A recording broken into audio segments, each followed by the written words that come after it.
Yuvam, both of you, Gramya Pasho, of an animal, like a hawk, pig, or dog. Pig or dog.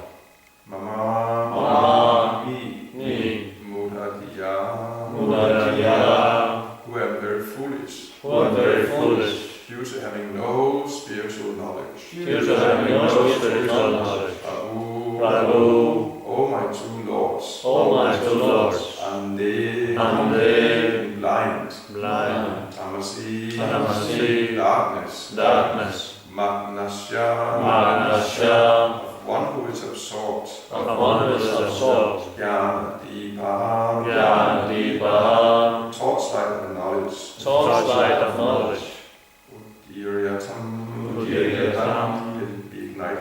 let it be ignited. Translation: because you're great personalities, you can give me real knowledge. I am as foolish as a village animal like a pig or dog, because I am immersed in the darkness of ignorance. Therefore, please ignite the torch of knowledge to save me. Purport: this is a way to receive knowledge. One must submit oneself at the lotus feet of great personalities who can actually deliver transcendental knowledge.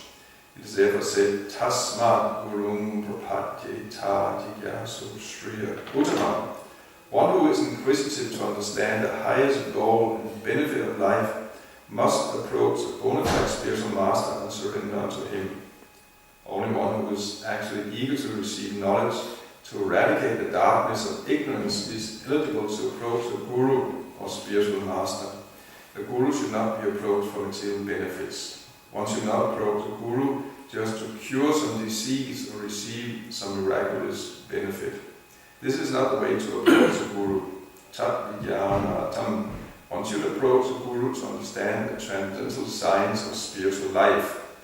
Unfortunately, in this age of Kali, there are many bogus gurus who display magic to their disciples, and many foolish disciples want to see such magic for material benefits. These disciples are not interested in pursuing spiritual life to save themselves from the darkness of ignorance. It is said, Om Madhyana Simaranda Shakanandana Shalakya Chakshun Militam Yena Tasmai Shri Gurave Namaha. I was born in the darkest ignorance, and my spiritual master opened my eyes with the torch of knowledge. I offer my respectful obeisances unto him. This gives the definition of guru. Everyone is in the darkness of ignorance. Therefore, everyone needs to be enlightened with transcendental knowledge. One who enlightens his disciple and saves him from rotting in the darkness of ignorance in this material world is a true guru. Tasmat yuvam gramya pashor mama mudatiya prabhu ande tamasi magnasya dipa diryatam. Because you're great personalities, you can give me real knowledge. I'm as foolish as a village animal like a pig or dog, because I'm immersed in the darkness of ignorance. Therefore, please ignite the torch of knowledge to save me. Om Magyana Timanandasya Kilandana Salakya Chaksumintam Yena Tasmai Shri Gurave Namaha. Mukham Karosi Vachalam Angom Pangaiti Kudim Yat Kripa Tadahang Vande Shri Gurvam Dinatarinam. Namo Om Vishnu Padaya Krishna Krishnaya Bhutale Srimad Bhaktivedanta Swami Namaste Sarasvati Devam Gauravam Prachayane Nirvishesha Shunyavadi Pastajya Deshatayane Vancha Kalpatarubhyascha Kripasandhuvayavacha Pasitanam Bhanebhyo Vaishnavebhyo Namo Namaha. Jai Shri Krishna Chaitanya Prabhu Nityananda Shri Advaita Gadadhara Srivasadi Gaura Bhaktivinoda Hare Krishna Krishna Krishna Hare Hare Hare Ram Ram Ram Hare Hare.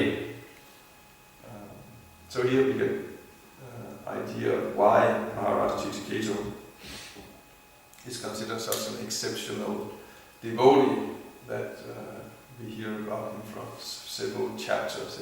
It's all about him. The first qualification you can see here from someone who is a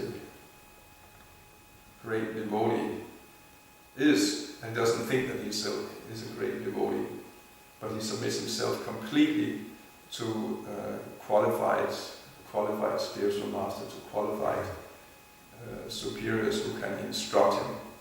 It's actually advice like that the disciple should come before the spiritual master and present himself like a fool. One should feel himself like a fool before his spiritual master.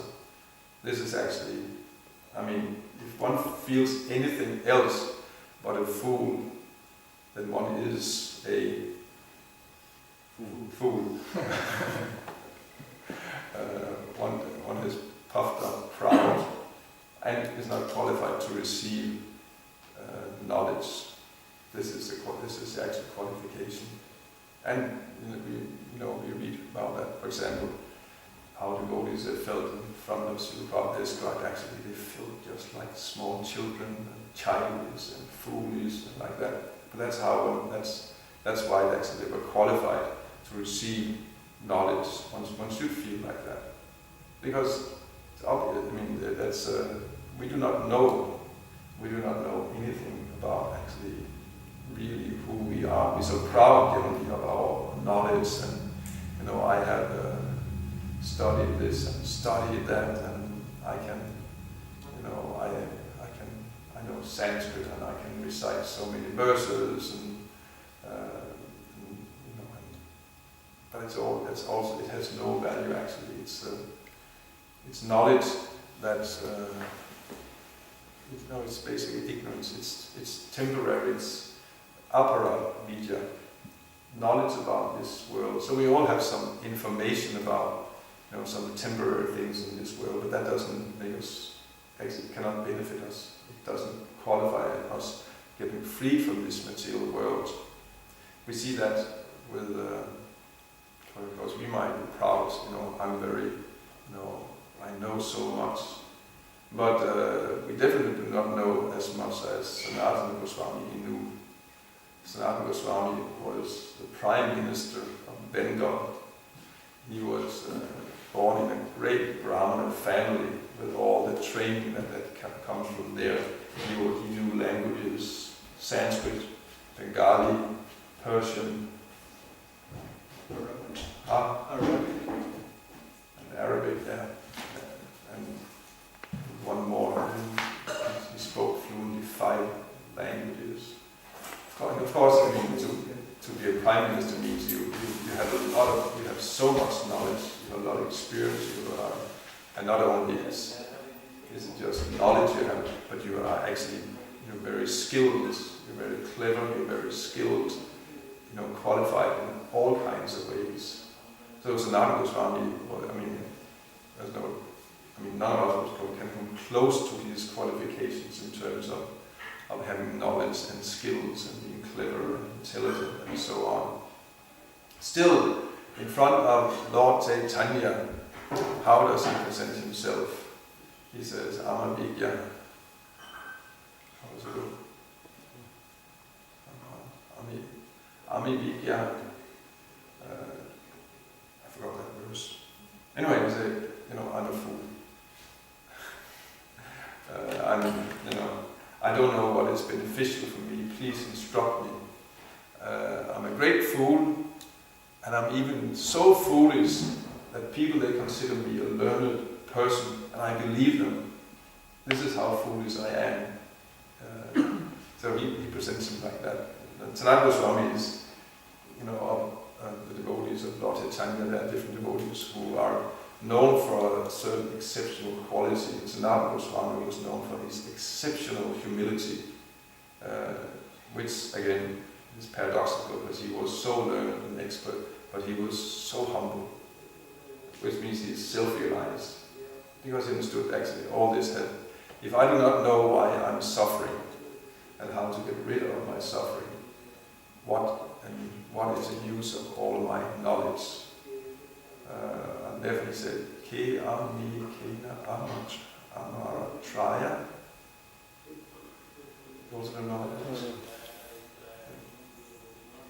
Then he said, when he asked Lord Chaitanya, who am I? Why am I suffering constantly the threefold miseries of life? If I do not know this, how can anything benefit me? So, and therefore we see that because he approached Lord Chaitanya like that, such a great learned scholar, but he understood rightly, actually, I'm completely foolish, I do not know who I am, I do not know why I'm suffering, I desperately need to get knowledge out of it. So therefore Lord Chaitanya, he completely opened up the instructors, Sanatana Goswami, and the same thing happens here. This is the first qualification of a great devotee, that to completely present oneself to be oneself as a fool one is. It's a very important principle to just be yourself, and that means actually in front of someone, a qualified person. That means I'm a fool, and once you feel like a fool, and if one doesn't feel like a fool, one should be scared, and I'm proud, I'm puffed up in front of this great devotee. So, Maharaj Chaitanya is like that. He's presenting himself like, I'm as stupid as a pig, or a dog, or a hog. That's how stupid I am. And Prabhupada says this is the way to receive knowledge. So Prabhupada he talks about both the qualifications of the disciple and the qualification of the guru. He talked about actually, well, if you want to understand the highest goal of life, one has to approach the guru. There's no way around it. There are different ways of getting knowledge. There's prajaksha, there's anuman, there's shabda. And prajaksha means knowledge directly obtained through the senses. We've seen it with our own eyes. This is prajaksha. Anuman is logic. We are processing the knowledge we have gotten through our senses, and then we can reach certain conclusions. Like this morning, with my own senses, I perceived that the street was wet. So then with my logic, I concluded it was raining in the night. I've not seen it rain, but logically I concluded it must have rained because the street is wet. This is Anuman. So, of course, these are both uncertain ways of receiving knowledge. It might be that my eyes are cheating me. Maybe it's the street is not wet. Maybe or maybe the street is wet, but it didn't rain. But there was a truck that it was watering the street. Something like that. Might be. I cannot say for sure. But still, of course, we are, in practical terms, we are all the time using prajaksha and anuman. It's not that they have no use or value at all. They're practical. It's practical knowledge, and in our daily dealings, we are using these all the time. So it's not that they're not valid sources of knowledge. It's just they're imperfect, and the knowledge one receives is limited. It's still material knowledge. It's lower knowledge. If you want transcendental knowledge, then there's only shabda. Then there's only the only way is to get transcendental sound, to get knowledge from someone who knows. Is the only way.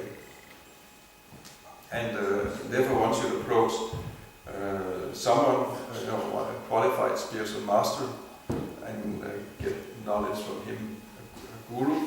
And there's no other way to get actual knowledge. So that's Prabhupada is pointing that out. He's pointing out the qualification of the disciple, mainly to present himself as a fool for the spiritual master.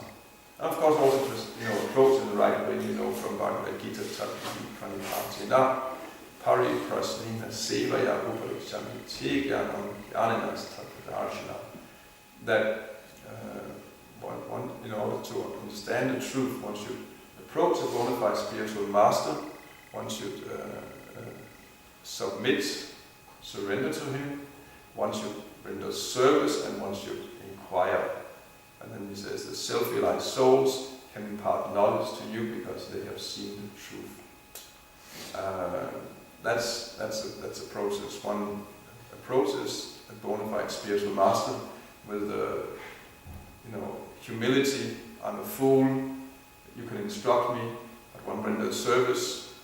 It's not that one just sits down and expects to be instructed. No, one must serve. One must be humble, and then one must inquire relevantly. It means also one has to, like we see here, Maharaj Tijiketo, we had examples in Sanatana Goswami, they're putting relevant questions, and that means also they're eager to hear. So that's also the qualification for a disciple. Then we hear something about the qualification of the guru, which, again, in the verse is given very straightforward. Someone who can eradicate our ignorance, destroy our ignorance. That's a guru. Now there are many misunderstandings about that the guru is something else. Prabhupada here, he talks about the guru. Now, okay, he actually also first talks about the motive. The motive to approach the guru should be that one wants transcendental knowledge, nothing else. One might approach a guru for material benefits, cure my disease, bless me so I can be successful in material life.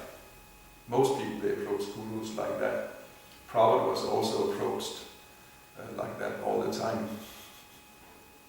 And Prabhupada had been, he would sometimes just enjoy some, having, making a little fun with these people. Of course, also it's serious, somehow,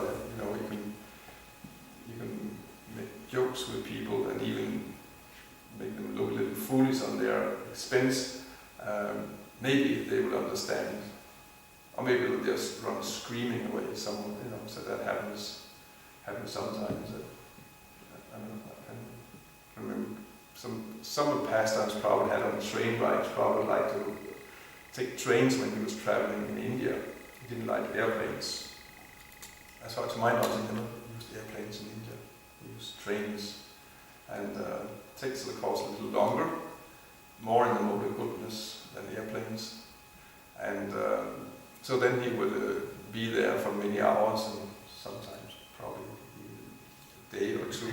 And many people would hear about Bhaktivedanta Swami Prabhupada is here, the great guru is here. So ordinary people, they will come and approach him and ask him for blessings, Ashirvad.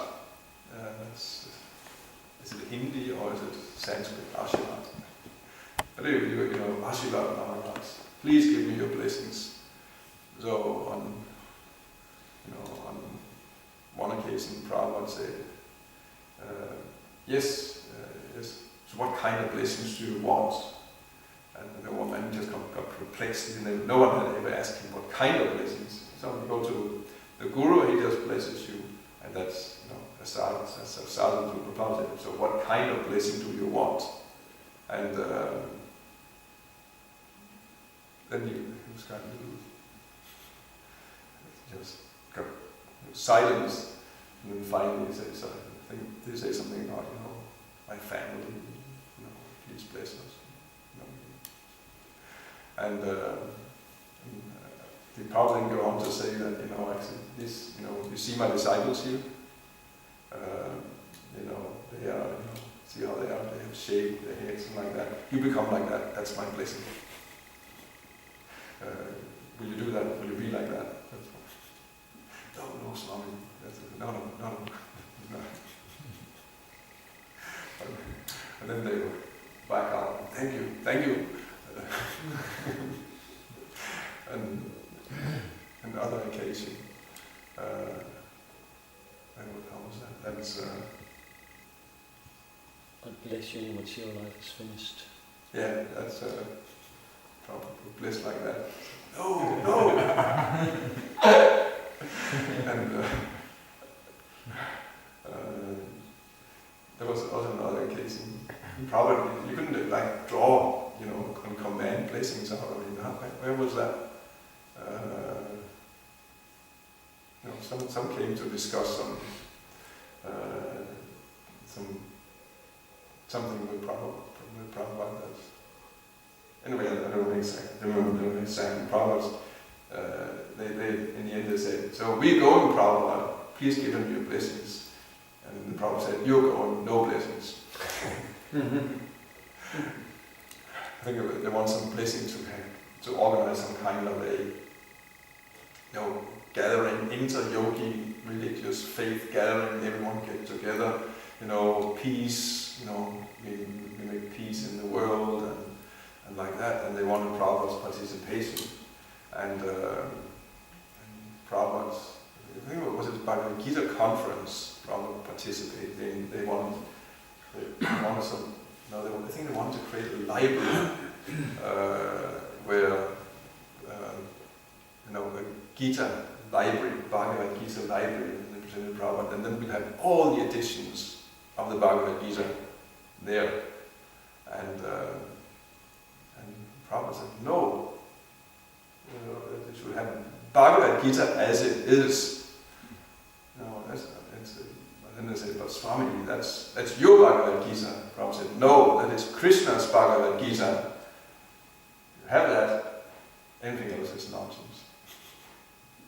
And then in the end they said, anyway, Prabhupada, we're going, please give us your blessings. And Prabhupada said, you're going, no blessings. Something like that. So once you not approach a guru, for, of course, cheap sadhus who pretend to be gurus, they will be there, they'll bless. Because they're not qualified gurus, it's the main means of living. So they get some donations and whatever they're getting. This is their means of filling their belly. So they just give them blessings, and it's cheating. People think that they're getting some benefit. It doesn't make much difference for them. And the guru is, they would get it. He thinks he gets great benefit because he's receiving donations and like that. But he's a fool. He would get that anyway. And actually, if he instead had an honest means of living, that would be more respectable, and that would actually, he would advance more. Actually, these kind of gurus are actually sinking down, and they become something like cattle in the next life or something like that. Something, so at least they can do something useful, for the people they're blessing. No, they can, in the next lifetime, they can become the cows of these people, so at least they're giving them something useful, something like that. So the motto should be correct. And then probably he talks also more about bogus gurus who display magic to the disciples, and many foolish disciples would want to see such magic for material benefits. They're everywhere, in India especially. I was just reading one author, writer, how he was, writing about his visit to South India to one famous mountain was called Arunachala. One is a Shiva. It's a great shrine for worship of Shiva, and there he went up on the mountain, and there was a sadhu who's known as a great guru, and he describes his meeting with him. Actually, there was no words taught. The guru was absorbed in, he's hiding behind the disheveled hair and long nails and uttering something unintelligible. But these are, and they're yogis. They have some magical power, mystical power like that often. So this author, he was very awed and respected by this sadhu. This sadhu, he was descendant of someone who's supposed to be, one of the greatest gurus of the 20th century. I never heard about him, but his name was, I think, Sri Ramana Maharishi. Anyone knows about? You know about him? Sounds like the founder of TN. No, it's not him. It's not. This is Ramana Maharishi. Maharishi just means great sage, but Sri Ramana Maharishi was some kind of a sadhu who lived in the 1950s, 40s and 50s, like that. I think he said he died and passed away at that time. But also from the description that he's someone who's practicing some severe austerities and practically been living in his other, some kind of transcendental consciousness, and then coming down again. And, then started being worshipped by people, not for his instructions, because these sadhus don't speak actually. Generally, they don't speak. They practice mauna, silence, and but people, they are very impressed by them. They go and they worship them, and they say, try to get some blessing from them, and like that. And so then they feel that if one of these gurus, so-called gurus, sadhus, touches their head like that, they feel very, I was highly blessed, and like that. But it doesn't, the material life does not stop this author writing this, which I'm reading, his material life didn't end. He continues his materialistic life. He hasn't got any clue how to get out of material existence. Didn't make any difference for him. That's not the kind of guru one has to approach. It's actually, in one sense, it's so simple. The qualified guru is one who can enlighten one. He can actually answer the question that's, for example, Sanatana Goswami has. Who am I? Why am I suffering? How do I stop my suffering? Basic question.